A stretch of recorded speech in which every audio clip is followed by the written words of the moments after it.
Bonsoir à tous, bienvenue une fois de plus sur le plateau Equinox Soir, votre décryptage quotidien de l'actualité de lundi à vendredi entre 19h et 21h. Paula Tangandji, ministre de l'administration territoriale, demande dans deux correspondances aux directeurs généraux de deux opérateurs de téléphonie mobile de procéder sans tarder à la clôture des comptes Mobile Money et Orange Money ainsi qu'au gel des fonds de l'association, je le cite, illégale dénommée Survie Cameroun Survival Initiative, en vue de la collecte de l'épargne publique prétendument destinée à la lutte contre le Covid-19 sans l'autorisation préalable du MINAT. Face à ce que Maître Yondo Black qualifie d'acharnement irresponsable contre le professeur Maurice Kamto, l'avocat au barreau du Cameroun et ancien bâtonnier de l'ordre, oppose le fait qu'aucun texte de loi de la République n'interdit aux citoyens de s'organiser pour faire face à une mort certaine qui les guette. Ils ont le droit d'œuvrer, poursuit Maître Yondo Black, d'œuvrer pour leur survie. Aucune loi ne saurait les en empêcher. Madame, Monsieur, tout à l'heure à 20h, c'est la grande édition d'information qui vous sera présentée. Pas plus, Père Cédric Nouffelé. Tout de suite après, ce sera le débrief du journal et tout de suite, c'est le fait du jour.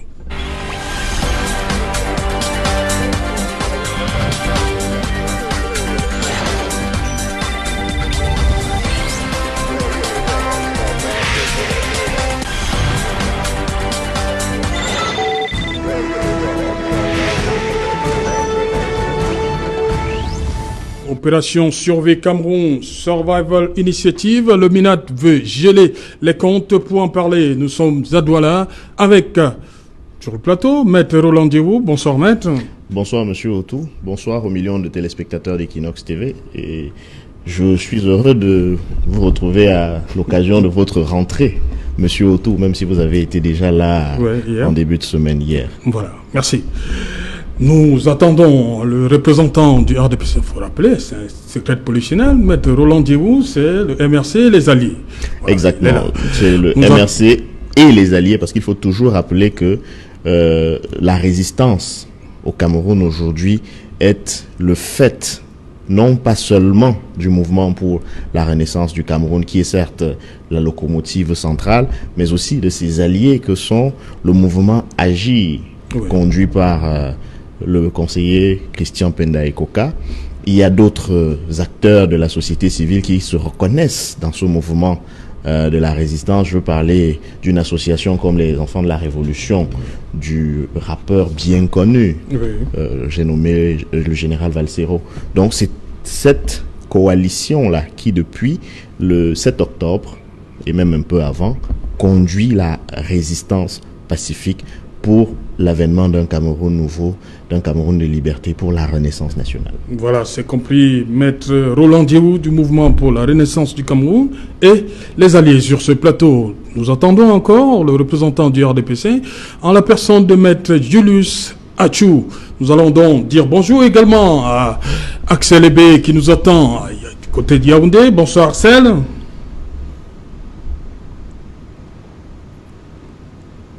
Axel Ebé, bonsoir.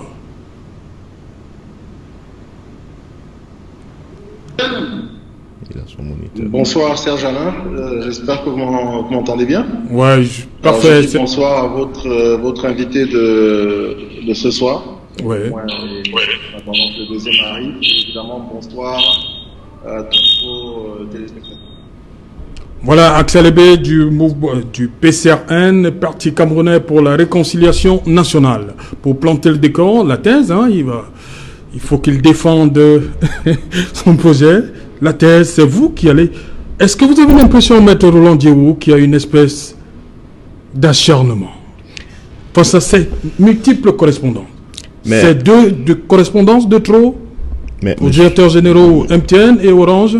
Mais Monsieur Otou, vous voyez comme moi que l'acharnement brille de mille feux de la part d'un ministre qui a probablement décidé de se charger d'un portefeuille en particulier qui est peut-être désormais le portefeuille de gérer le MRC, peut-être. Parce que on ne comprend pas que nous puissions être dans une situation comme celle que traverse le Cameroun et d'autres pays dans le monde, fait de cette crise sanitaire, cette pandémie, cette épidémie qui nous frappe, et que un ministre de la République, en plus par ailleurs chargé de la protection civile, s'illustre davantage par des actes qu'on ne comprend pas vraiment, qu'on ne peut pas vraiment comprendre, en tout cas du point de vue de la rationalité. On se serait attendu à ce que ce ministre-là dise aux Camerounais quelle est la stratégie qu'il entend déployer dans le cadre des attributions de son ministère, notamment en termes de protection civile, pour que justement la stratégie globale du gouvernement puisse mieux s'emporter. Mais que non, qu'est-ce qu'on voit à la place?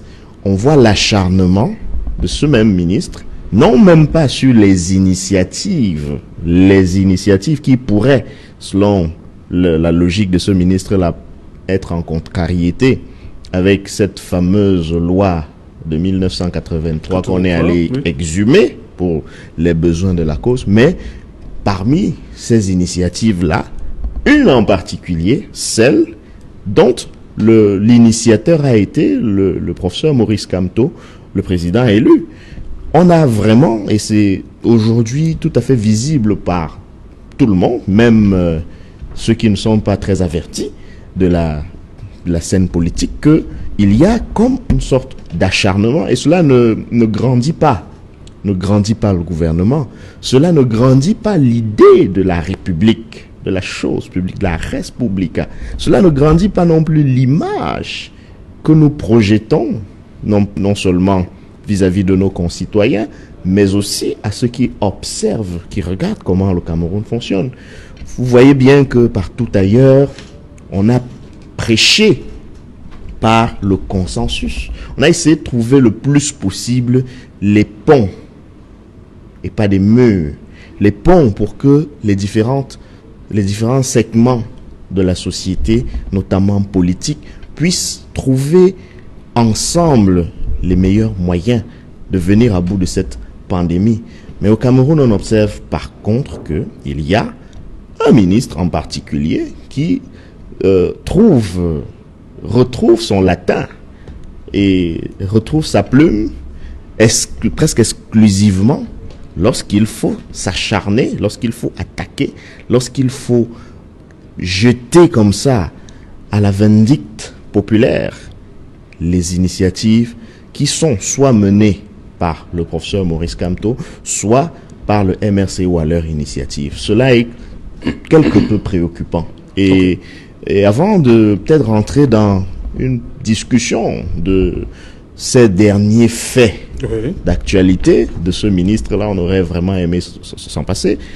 Il faut quand même dire que sur le plan moral, ça devrait interpeller l'essentiel d'entre nous. Avant de revenir dans les discussions qui peuvent être d'ordre juridique, la posture morale devrait pouvoir être quand même questionnée, surtout lorsqu'il s'agit de la posture d'un responsable public. Je ne sais pas si le mot ministre a changé de définition entre-temps, mais je crois savoir que le mot ministre veut dire serviteur. Et ce sont nos confrères, nos compatriotes anglophones ou d'expression anglaise qui traduit souvent mieux cette idée de civil servant, c'est-à-dire celui qui est au service du public. Et donc, si le ministre qui est un serviteur se retrouve à se comporter d'une manière acharnée, alors qu'on ne verra pas vraiment dans sa démarche acharnée la recherche du bien-être commun, on se demande de qui est-ce qu'il est finalement le serviteur. Est-ce qu'il est le serviteur de son propre ego? Est-ce qu'il est le serviteur de son propre orgueil? Est-ce qu'il est le serviteur de son propre pouvoir, entre guillemets? Peut-être qu'il s'est enivré de ce pouvoir-là à la fin. De toutes les manières, je crois qu'il a cessé d'être un ministre pour être peut-être à la place du tyran, un tyran. Parce qu'on ne comprend pas que effectivement il y ait autant autant de débauche d'énergie pour quelque chose qui finalement ne recherche que le bien, l'intérêt de nos concitoyens. Axel Ebé, depuis Yaoundé, est-ce qu'il y a aussi eu une de vos élus, Nouran Fotsing, qui s'est jeté dans une autre opération, on va le dire comme ça, toujours pour collecter des fonds en vue de venir en aide aux populations par rapport à cette pandémie. Mais on n'entend pas beaucoup parler du marteau du ministre de ce côté-là. Qu'est-ce qui s'est passé? Elle s'est conformée?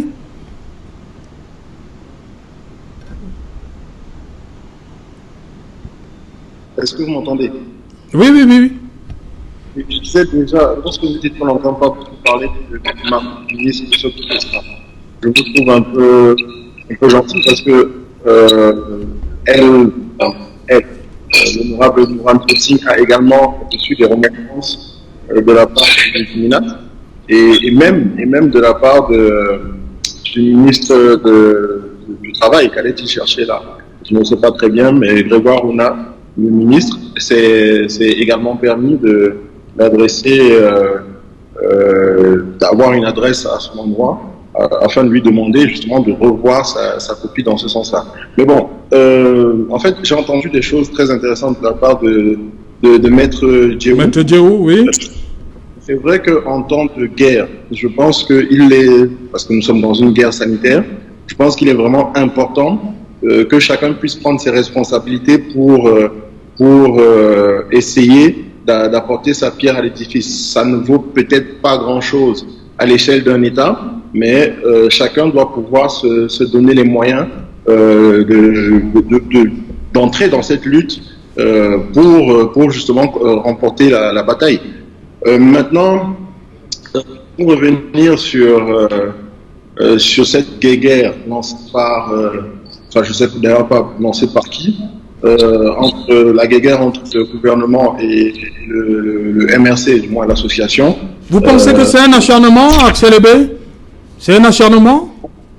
Je ne sais pas s'il y a acharnement, mais j'aimerais quand même que dans le camp du gouvernement, qu'il y ait le même son de cloche. Parce que je commence à me poser pas mal de questions. Déjà, il y a eu leur patron, le président de la République, qui a fait une sortie lors de l'élection traitant le MRC de petit parti. Et je suis assez surpris de voir qu'aujourd'hui, les membres de son équipe gouvernementale passent autant de temps à gérer donc le cas d'un petit parti.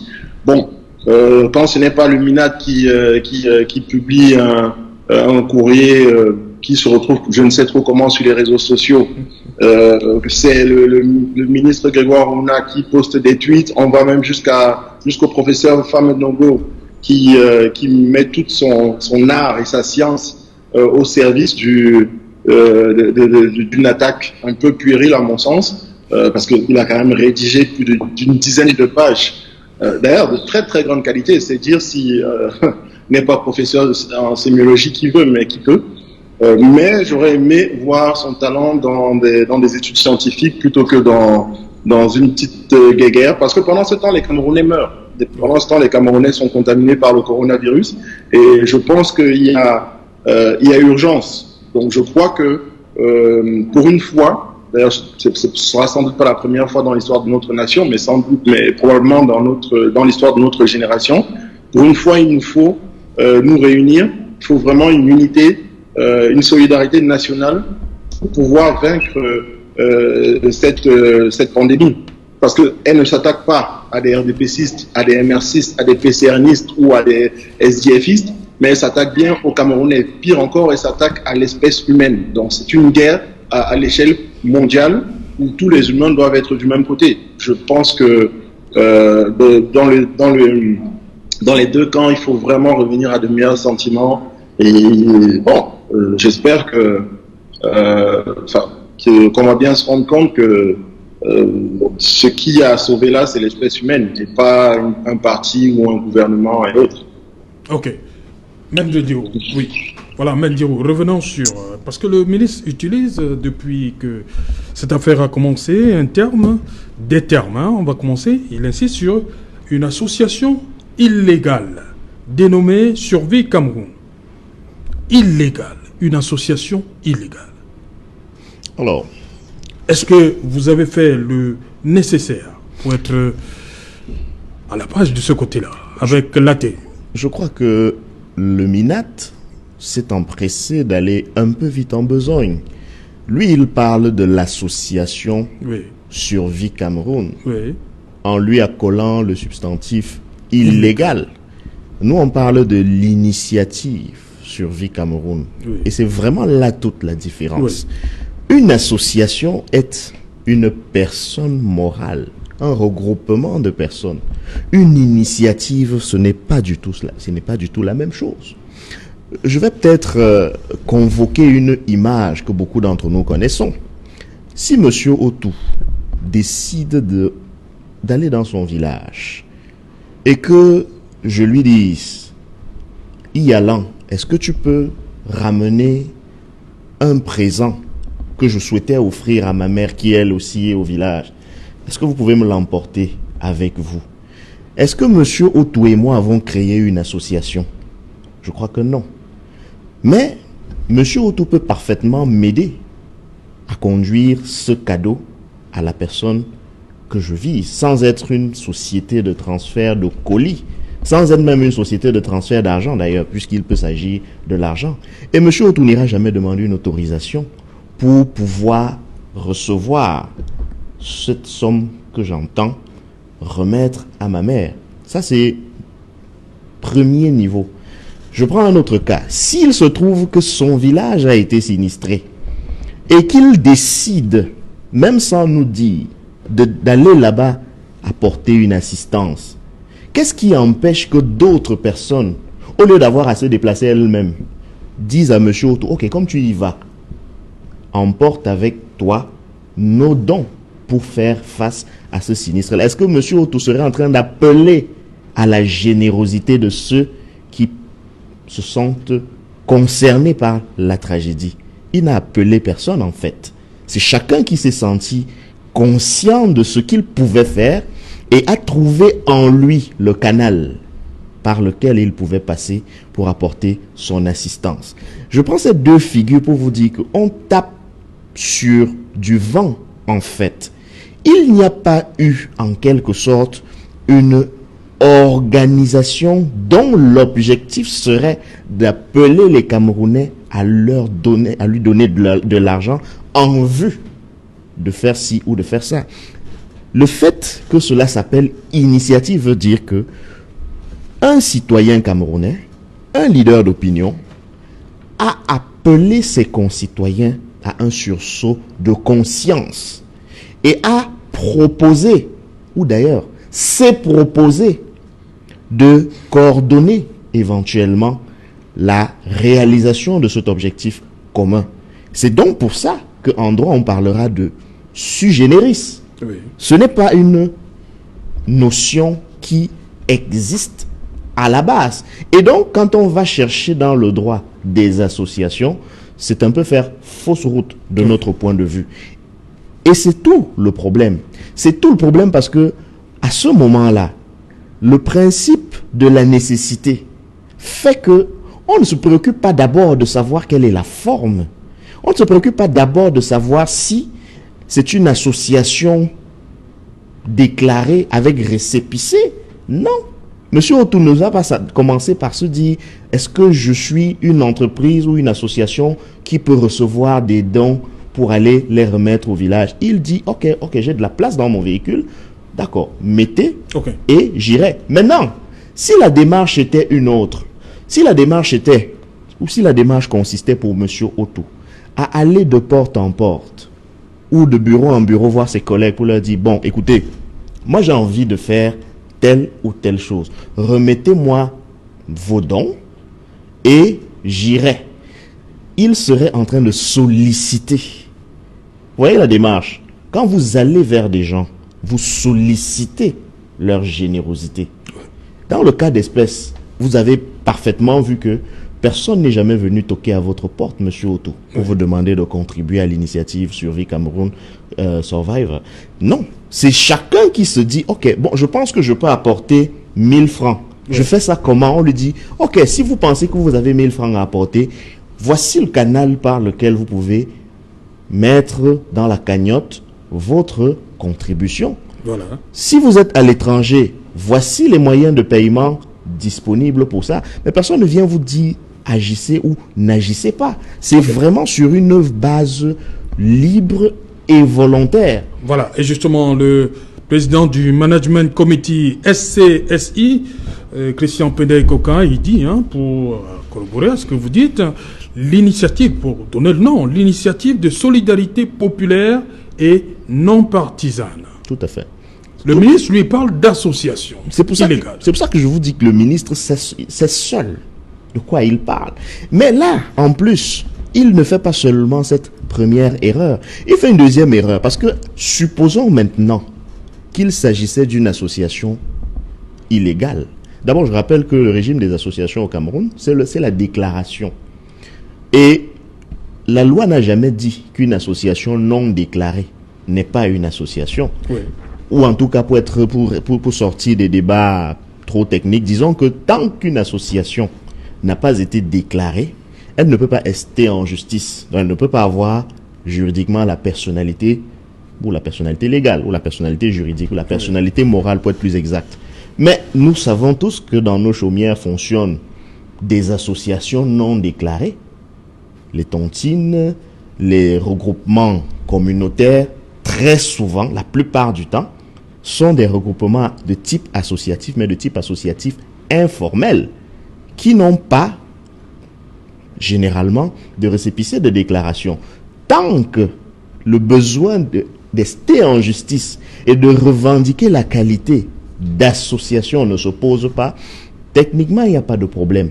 Il peut s'avérer cependant que les membres se soupçonnent, par exemple, d'abus de confiance, ce qui serait le cas dans ce cas-là, d'une infraction pénale. À partir de ce moment-là, elles n'iront pas rester en justice en tant qu'association. Elles poursuivront les auteurs éventuels de distraction de leurs fonds mis en commun au titre du droit pénal, de la responsabilité pénale, notamment pour abus de confiance. C'est d'ailleurs pour ça que lorsque les associations ont des litiges, vous verrez le président et parfois le trésorier être poursuivis. Oui. Simplement parce que les membres de l'association, puisqu'elle était encore informelle, considèrent qu'ils ont donné leur argent à monsieur tel. Et donc, qui a pu loger cet argent-là, même dans son compte à lui. Dans un compte Orange Money, dans un compte MTN Mobile Money, dans un compte bancaire. Donc, venir maintenant dire, nous interdisons telle association, c'est comme la décision qu'a pris son prédécesseur au début de la crise anglophone, d'interdire le consortium. Le consortium, là aussi, n'a pas d'existence juridique en tant que tel. Donc, on a interdit quelque chose qui n'existe pas du point de vue légal. Donc, il faut bien rappeler que le ministre se trompe lorsqu'il parle d'association, même s'il ajoute illégal dessus. Il ne s'agit pas d'une association. Il s'agit d'une initiative. Voilà. Et l'initiative est, nous le précisons encore une fois, transpartisane. L'idée, c'était de dire, c'est certes un homme politique bien connu qui en a été à la base, mais il lance l'initiative en se démarquant des structures officielles connues comme étant celles d'un parti politique, pour que justement cela puisse être transpartisan, pour bien souligner le fait que nous sommes dans le cadre d'une initiative humanitaire. Pas comme on a vu, je crois aujourd'hui même, une théâtralisation de dons prétendus du chef de l'État, où on voit des slogans du genre du jamais vu. C'est-à-dire que, et je crois que c'est le même ministre d'ailleurs de l'administration territoriale qui est à la manœuvre dans les images que j'ai pu voir sur les réseaux sociaux avant d'entrer dans votre studio. Il semble que c'est la répartition ou c'est le démarrage solennel, le lancement solennel de la répartition du supposé don. Je dis du supposé don parce que, vous savez, du supposé don de M. Biya aux différents arrondissements. Là, on voit bien qu'il ne s'agit pas d'une opération transpartisane, puisque tout est fait pour faire un culte d'ailleurs de la personnalité à celui qui aurait fait ce don-là, alors qu'en même temps, à côté, l'initiative du gouvernement n'a pas encore montré ses premiers pas. Ok. Axel Aimé. Oui, Axel Aimé, il y a l'initiative de solidarité populaire non partisane du MRC et des alliés. Survie Cameroun, Survival Initiative. Il y a l'initiative de l'élu Nouran Fotsing. À côté, bien avant cela, il y a le Fonds spécial de solidarité. Est-ce que pour certains, vous ne venez pas faire concurrence, c'est le mot, au Fonds spécial du chef de l'État? Bon, déjà, je tiens à rappeler qu'il y a également l'initiative du camarade Olivier Atimbo, du PCRN, qui est candidat dans le Dos, et à la mairie à Télim, et qui est toujours en cours. D'ailleurs, toutes les initiatives sont toujours en cours. Bon, alors, je pense qu'on ne doit pas parler de concurrence dans un moment comme celui-ci. Je crois juste qu'il doit y avoir effectivement des initiatives, des levées de fonds, des associations qui se lèvent, que ce soit des associations ou des initiatives qui se lèvent pour pouvoir contrecarrer le fléau de la meilleure des manières possibles. Alors c'est vrai, je peux comprendre que le gouvernement essaye de prendre cela en charge, parce que c'est quand même une guerre assez sensible. Vous savez comment le coronavirus se transmet. Donc peut-être qu'on pourrait penser que le gouvernement, qui est donc garant de notre santé, de notre sécurité, tout ce que vous pouvez imaginer, sécurité financière, comme santé, enfin sécurité sanitaire donc, peut-être qu'on pourrait penser qu'ils veulent, centraliser tout ça pour justement mieux prendre ses responsabilités. Mais qu'à cela ne tienne, nous ne sommes pas dans une concurrence. Je crois que c'est le président Kapa Libi du PCRM qui l'a dit il n'y a pas très longtemps. Il a dit l'un n'est plus à la parole facile. Il est vraiment temps de prendre chacun ses responsabilités. On prend les responsabilités chacun à sa manière. Il y a un livre qui a le vent en poupe en ce moment, c'est La peste d'Albert Camus, où à la fin du livre, qui parle d'ailleurs d'une pandémie mondiale, à la fin du livre, les deux protagonistes se demandent comment est-ce que on peut restaurer la paix sociale après une pandémie. Le résultat, du moins, la réponse est évidente, c'est la solidarité en fait. C'est-à-dire que c'est vivre ensemble, c'est en fait pouvoir aider son prochain du mieux qu'on peut. Et je crois que la plupart des initiatives qui vont dans ce sens-là, moi je pense qu'elles peuvent être à saluer. Maintenant, attention, il faut quand même savoir que nous avons affaire à un ministre de l'administration territoriale qui a ces informations, qui enquête, qui a tout un ministère et pas mal d'agents autour de lui. Donc il faut également prêter attention à ce qu'il fait et se poser les bonnes questions. Peut-être lui accorder un minimum de crédit, le laisser faire ses enquêtes. Je ne sais pas trop pourquoi il voudrait arrêter l'initiative dont on parle aujourd'hui.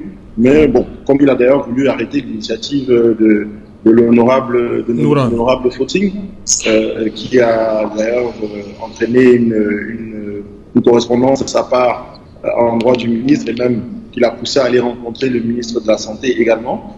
Donc oui, bon, je pense que il a sans doute ses raisons.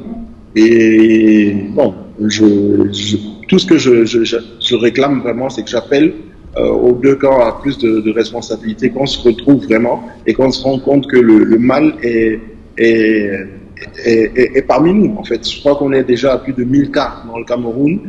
Chaque jour, j'entends qu'il y a 80 cas de plus, et je crois que ces cas sont sous-estimés parce qu'on les détermine en fonction de ce qu'on peut savoir, c'est-à-dire en fonction des tests qui sont peu nombreux. Ce n'est pas spécifique au Cameroun, c'est le cas dans le monde entier. Mais quand on sait que la contamination de ce virus est 1 pour 2, ça veut dire que si tu as un contaminé, tu en as probablement 2 autres. Donc si on vous dit que chaque jour il y a 50 ou 100 de plus, ça veut dire qu'on est à 100, 150 de plus chaque jour. Donc je veux dire, la situation est tellement grave que peut-être que tous les partis doivent se rencontrer pour voir comment on génère une solidarité nationale autour du moins contre ce virus. Parce que je pense que si on regarde les pays qui nous inspirent, ou du moins les pays qui sont autour de nous, qui sont un peu plus avancés que nous, quand on voit en France, on n'entend plus l'opposition parler ou critiquer le gouvernement, on n'entend pas le gouvernement critiquer l'opposition. Il faut vraiment une solidarité nationale en ce moment, parce que les morts, eux, ils sont bien réels. La maladie, elle est bien réelle. Donc, il n'y a pas de spéculation à avoir là-dessus. Il faut vraiment qu'on se réunisse tous. C'est dans ce sens-là que le président Cabral avait pesé de tout son poids pour pouvoir rencontrer le Premier ministre, qui a d'ailleurs accordé une entrevue à tous les partis représentant l'Assemblée nationale. Nous avons déposé des propositions, plus de 80 propositions. Certaines d'entre elles ont été retenues. Les plus importantes ne sont pas encore à l'ordre du jour parce que ce sont des mesures d'accompagnement. Parce que j'espère qu'on va en parler, mais il y a une crise qui se profile, c'est-à-dire, je crois qu'on est déjà en plein dedans, une crise économique. Donc il faudra voir comment parer à tout ça plutôt que de rentrer dans des disputes puériles. Ok. Mandio, vous voulez réagir avant que je ne revienne au texte du ministre? Non, je suis globalement d'accord avec Axel Ebé. Je voulais juste simplement faire observer une chose, c'est que l'Occident n'est pas forcément l'exemple à suivre, parce que, contrairement à ce qu'il a dit, si on ne prend que le cas de la France, là-bas, Jean-Luc Mélenchon, par exemple, qui est un opposant bien connu, le président de la France Insoumise, avant même que le Premier ministre français Édouard Philippe ne présente son plan de déconfinement, avait déjà commencé à critiquer ce plan de déconfinement-là. Oui.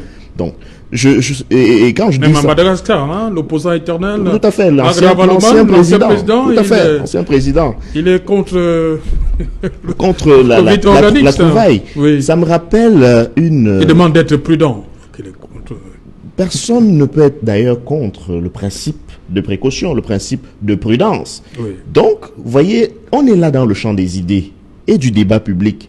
Ça me rappelle une citation d'un Camerounais qui m'a intéressé cette semaine. Il s'appelle Yann Gouet. Il disait, dans le gouvernement, je le cite pas exactement, mais je vais paraphraser, dans le gouvernement, je dirais dans la gouvernance, le consensus, c'est la solution. Mais dans le débat d'idées et le débat public, ce consensus-là est plutôt le problème. Je vais m'essayer à peut-être une petite explication pour dire que lorsqu'on est en situation de gouvernement, lorsqu'on est un décideur, la meilleure manière de gouverner précisément, c'est de faire appel au consensus. Parce que justement, quand vous avez impliqué ceux pour qui vous prenez les décisions dans le processus, ils sont d'autant plus prêts à vous accompagner, à prêter leur concours à vos décisions parce qu'ils se sentent impliqués. Mais si on parle du débat d'idées, précisément, s'il n'y a pas la liberté de débattre, comment est-ce qu'on fait pour rechercher le meilleur tout le temps? Donc, le consensus doit être trouvé dans l'action. C'est donc au gouvernement de créer les conditions pour que son action puisse être une action la plus consensuelle possible. Mais le même gouvernement a intérêt, de mon point de vue, à garantir que les idées puissent s'exprimer, et même les idées divergentes. Parce que c'est parce que les idées s'expriment qu'on peut se rendre compte, à un moment donné, que peut-être on fait fausse route. Quand il y a consensus sur les idées, on se retrouve dans l'unanimisme. Et l'unanimisme n'est jamais bon. D'ailleurs, on ne peut pas parler de consensus lorsqu'il y a unanimisme, parce que finalement, on ne concilie que ce qui se ressemble. Or, ce serait finalement ne rien concilier. Donc, je veux dire que nous sommes dans une situation effectivement critique. Au niveau des initiatives et des actions, ce que nous reprochons au gouvernement, c'est de n'avoir pas justement créé les conditions du consensus, de la concertation.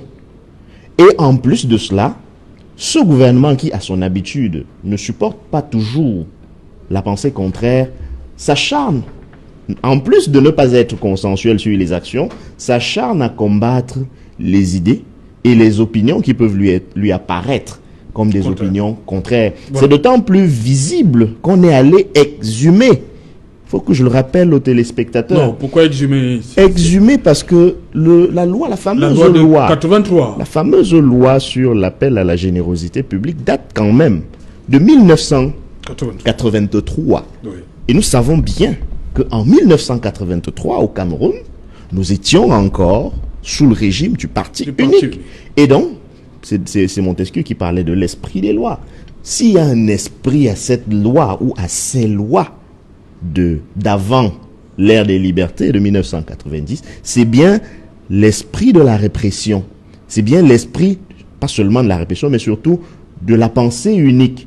Parce qu'on savait déjà qu'il y avait les lois sur la subversion, les lois qui restreignaient l'exercice des partis politiques pour finir par n'en autoriser qu'un seul, le parti unique. Ouais. On avait aussi une loi sur les associations qui ne permettait pas tout à fait la liberté d'association. Les syndicats ont connu les mêmes problèmes. Donc, vous voyez bien que le contexte était marqué précisément par la pensée unique et l'unanimisme. Et c'est donc une loi de cette époque-là qu'on est allé nous sortir, simplement parce que du point de vue du gouvernement, il faut qu'il y ait action unique, initiative unique, comme on aurait dit parti unique, pour essayer de torpiller toute autre initiative qui pourrait finalement, peut-être, et c'est peut-être là où on peut les comprendre, exposer à la face des concitoyens les insuffisances, et là je reste poli, les insuffisances de la stratégie gouvernementale. Pourtant, il gagnerait ce gouvernement plutôt à se corriger et non pas simplement à vouloir peindre les tombeaux en blanc. Ok. Axel Ebé, pour le Survie Cameroun et Survival Initiative, on va le dire comme ça, de motivation principale, il y a le silence du chef de l'État, et aussi et surtout le fait qu'ils évoquent la faiblesse des moyens annoncés par le gouvernement. Pour vous, au PCRN, c'est-à-dire vos élus qui ont décidé de se jeter aussi dans ce genre d'initiative. Qu'est-ce qui a été à l'origine la motivation? Déjà, si on veut parler du silence, de la non-intervention du président de la République, vous disait tantôt que dans le document qu'on a déposé au Premier ministère, nous avions 80 mesures et nous avons proposé 80 mesures et notamment on a eu 2-3 requêtes dont la demande, en fait, la requête d'une adresse à la nation du président de la République pour avoir au moins une mesure symbolique pour avoir la sensation que le chef est avec sa population. Donc, effectivement, ce silence nous inquiète, ou du moins nous déçoit un peu. Bon, maintenant, sur les motivations, je pense que les motivations sont évidentes.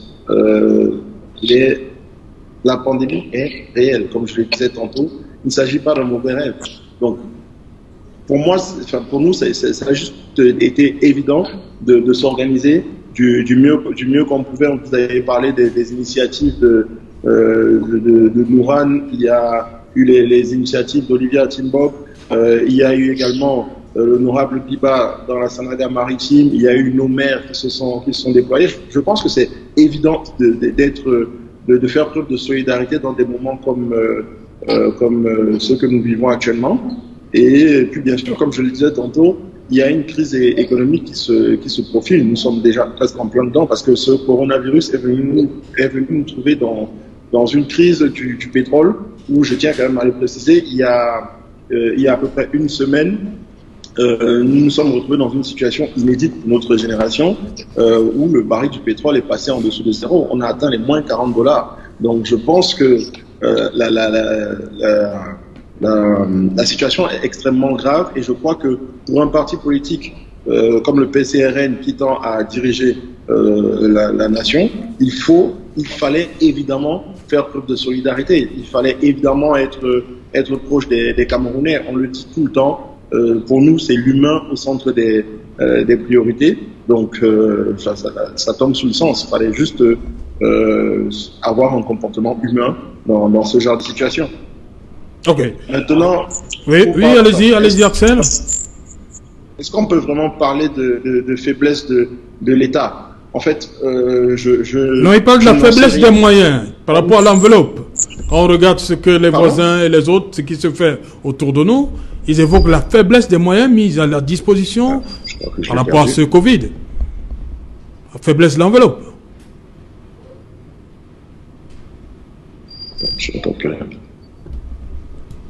Oui, on va revenir à Arsène. Revenons sur les termes utilisés par le ministre de l'Administration territoriale. Il parle de... je vais le lire, le début. Il dit « J'ai l'honneur de vous demander de procéder sans tarder à la clôture du compte ouvert par l'association illégale dénommée Survie Cameroun Survival en vue de la collecte de l'épargne publique prétendument destinée à la lutte contre le Covid-19 sans l'autorisation préalable du MINAD. Prétendument destinée. Pourquoi ce voile de soupçon? Alors, nous sommes dans la gouvernance du soupçon, justement. J'aime rappeler que nos camarades, nos alliés, nos leaders ont séjourné pendant plus de 9 mois en prison sur la base de soupçons de faits d'hostilité contre la patrie, de rébellion, etc. Non, nous sommes effectivement dans la politique du soupçon, mais j'aimerais quand même, puisqu'on colle quand même au contexte, dire que il y a dans la zone CEMAC des règles qui répriment précisément ce que monsieur le ministre veut viser ou voudrait viser quand il parle de prétendument destiné à la lutte contre le coronavirus. Ça sous-entend. Et quand on regarde quand on regarde l'agitation sur les réseaux sociaux, on se dit peut-être que ce sont des personnes à cette solde-là qui manipulent dans ce sens pour dire que peut-être que le MRC collecterait de l'argent pour financer une activité terroriste, etc. J'aimerais donc dire que dans l'espace CEMAC, il y a un corpus juridique destiné précisément à la lutte contre le blanchiment d'argent et le financement du terrorisme.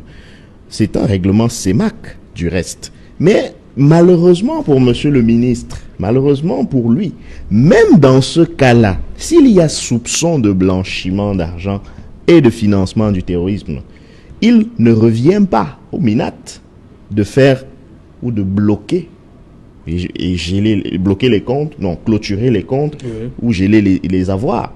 Non, c'est l'établissement assujetti. Et les établissements assujettis tels qu'ils sont visés par les articles 6 et 7 de ce règlement COBAC là, sont les établissements de crédit, les banques ou les établissements de paiement. C'est aux établissements assujettis de faire ce qu'on appelle la déclaration de soupçon. Mais la déclaration de soupçon se fait à qui? C'est pas au MINAT, c'est à l'ANIF, l'Agence nationale d'investigation financière. Et c'est l'ANIF qui investigue. C'est pas le MINAT. D'ailleurs, il y a une curiosité que j'aimerais partager avec vous, monsieur Otto. Regardez les ampliataires de la correspondance ou des deux correspondances de monsieur le MINAT. Pardon. Il a choisi d'amplier sa correspondance au ministre d'État, ministre secrétaire général de la présidence de la République, au ministre d'État, ministre de la Justice, au secrétaire général des services du Premier ministre, au ministère de la Défense, je ne sais jamais pourquoi, au secrétaire d'État à la Défense, probablement en charge de la gendarmerie, à la délégation générale à la Sûreté nationale, à la délégation générale des renseignements extérieurs. À aucun moment, il n'a fait ampliation à ce qui est convenu d'appeler, selon le droit bancaire, l'autorité monétaire. C'est-à-dire la tutelle de tous ces établissements de paiement, qui est le ministre des Finances, précisément. Vous voyez, on est un peu dans une sorte d'amateurisme, et je ne comprends pas pourquoi on s'obstine à faire cet amateurisme-là. Donc, dans le cas même où il s'agirait de soupçons de blanchiment d'argent, je rappelle que ce sont des infractions pénales, et donc, en matière pénale, il n'y a pas de présomption de culpabilité. Vous ne pouvez pas simplement soupçonner les gens de vouloir financer le terrorisme alors qu'ils n'ont posé aucun acte dans ce sens-là. Si on avait surpris un conteneur de l'initiative Survie Cameroun, Cameroun Survivor, annoncé comme prétendument contenir des gels ou des masques, et qu'à l'intérieur on a des armes, à ce moment-là, évidemment, on est en droit de se poser la question de savoir est-ce qu'il ne s'agit pas là d'une activité dangereuse, susceptible de laisser peser des soupçons de terrorisme. Mais là, non.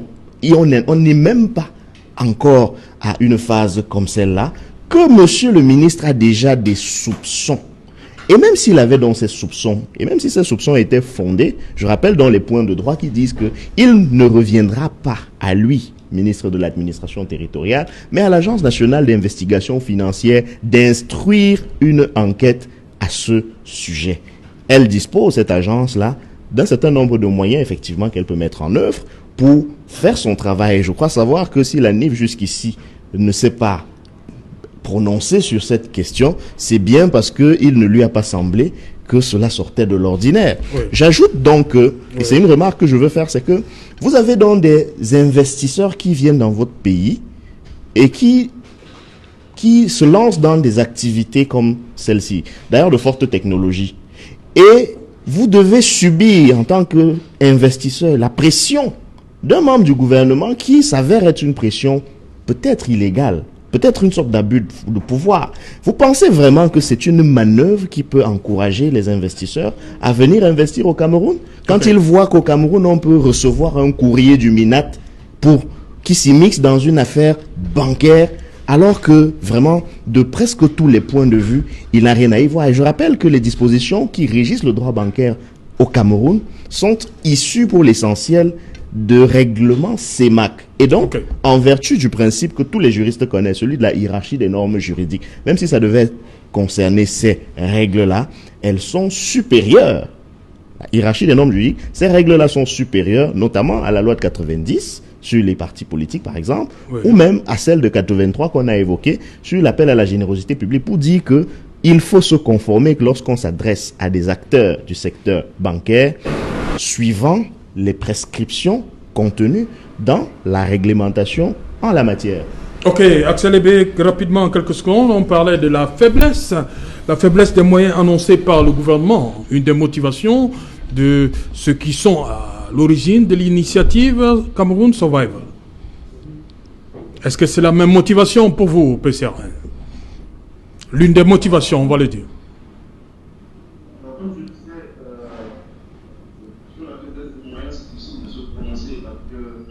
De toute façon, je pense que personne que l'État dans ce genre de situation. Mais nous tenons juste à jouer notre rôle, à jouer notre partition. Et j'espère que on le fait du mieux qu'on peut. Du moins, j'espère qu'on a pu aider quelques personnes. Si que ce soit l'initiative de Madame Nouran ou l'initiative de Monsieur Atimbok ou l'initiative de l'honorable Pipa ou de l'honorable... Ok, on va revenir à Axel Ebé après le journal parce qu'il est déjà là, Cédric Mouffelé. Bonsoir Cédric.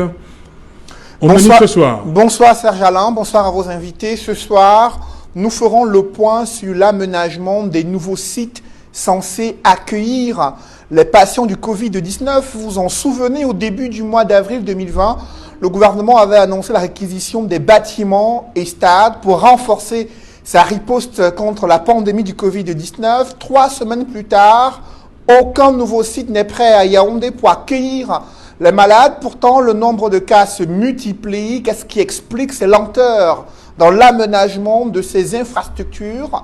Le ministre de la Santé publique s'exprime au cœur du journal de 20h. Nous évoquerons également le casse-tête lié à l'inhumation des corps dans la région de l'Ouest, au moment où de nombreuses familles peinent à être encadrées après que l'un des leurs est décédé des suites du Covid-19.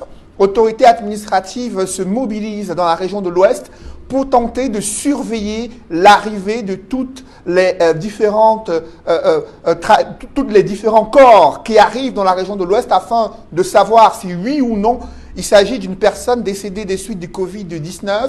Et à Douala, une enquête signée Equinox Télévision s'intéresse à cette gestion catastrophique des corps à la suite du décès d'un patient atteint du Covid-19, gestion critiquée par les experts et les familles qui se plaignent d'être abandonnées à leur triste sort. Elle s'exprime dans le journal de 20h. Et nous irons en Côte d'Ivoire où la justice a condamné Guillaume Soro à 20 ans de prison ferme, 4 milliards de francs CFA d'amende. Comment réagit l'ancien président de l'Assemblée nationale, l'ancien Premier ministre et candidat déclaré à l'élection présidentielle en Côte d'Ivoire? Vous l'écouterez dans le journal de 20h. Serge Alain. Voilà, madame, monsieur, c'est donc la fin de cette première partie Equinox Soir. On se retrouve après le 20h de Cédric Nouffelé pour Equinox Soir. Deuxième partie, ce sera bien évidemment le temps du débrief. Tout de suite, le 20h, le plus attendu de la planète.